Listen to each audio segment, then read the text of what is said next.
さあ、幕を引いてやろう。Hello, welcome back. It's me, Siran. And now I want to share some deck that I used to climb the KoG on this season. And that is a Gladiator Beast. Yeah, I really climbing the KoG with this deck and I did it. Before we go with the deck explanation, I have to say sorry, this is not an animation deck. I cannot keep uploading the animation deck because maybe you guys already know that I am a free-to-play player. I only use money on structure deck if the structure deck needed a second copy to play with. And as you can see, on this Glad Beast deck, I only using one structure deck. And now, let us go with the deck explanation. This deck, I think, was one of the top deck with the balance skill. But after the skill got nerfed, this deck was never been seen again. But let me explain how I believe this deck can still compete against this current meta deck. Basically, Glad Beast is a deck that the monster can take out back to the deck to then summon the other one after the battle gets. But we can bypass that using cards that summon the Glad Beast from the deck immediately without even waiting them to attack first. And that is the Rabbit and the Unexpected Day. These two cards can summon Andal, which is a normal monster from the deck. And that's why I play 3 of it, just because when I get draw, I still have plenty of them in the deck. Rabbit and Unexpected Day also has a combo with the Gladiator Rejection. Not only is protect all the Glad Beasts from the target, it also can summon the other type of the Glad Beast that was summoned from the deck. So Unexpected Force Rejection is a contact fusion without even normal summon. If you should Rabbit, it's a triple contact fusion. You can summon the Geysers with this combo if you go second turn to destroy to card on the field, or summon Domitianus for the first turn. A big attack monster who can negate activation of monster effect, and thanks to rejection, it also cannot be targeted.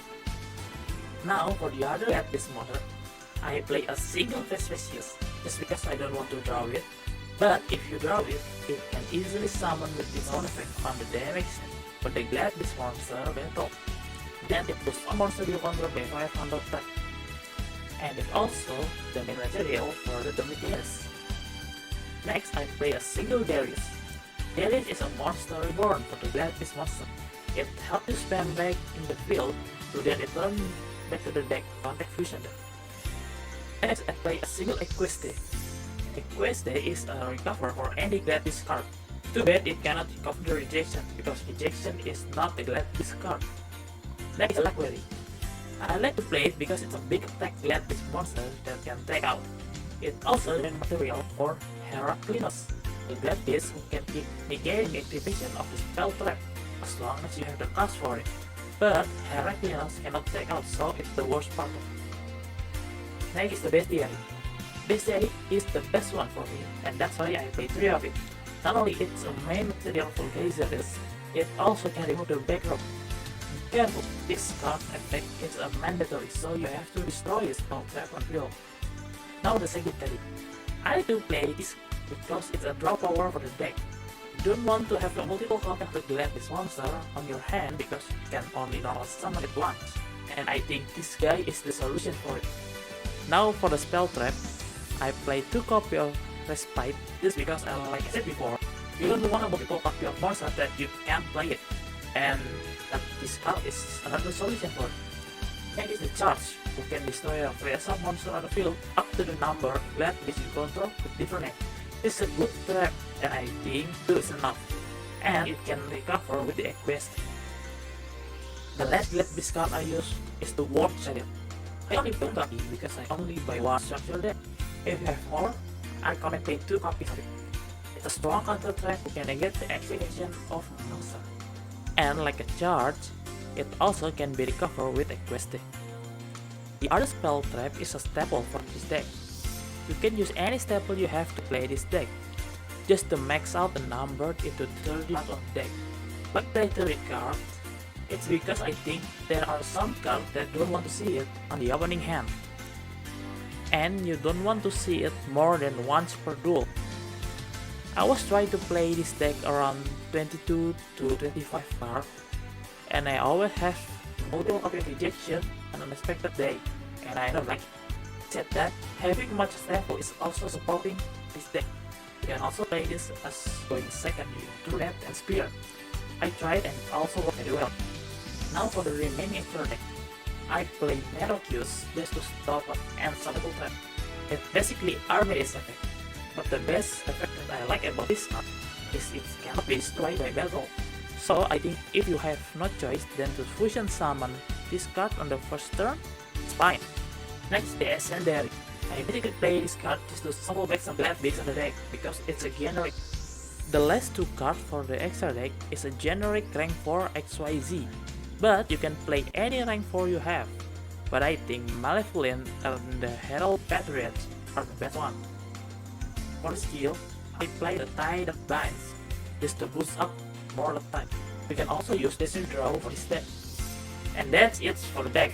I also sometimes sell some staple well ranked.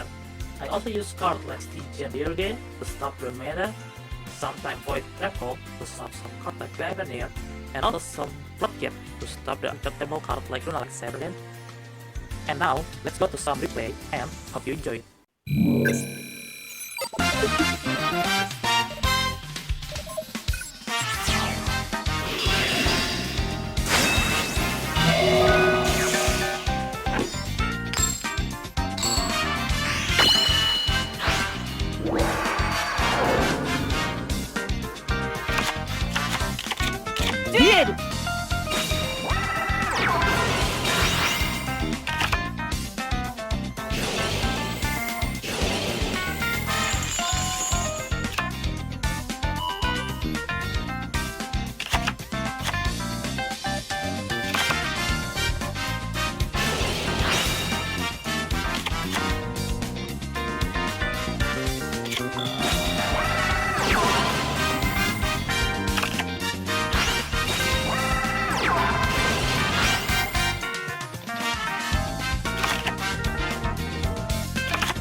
だ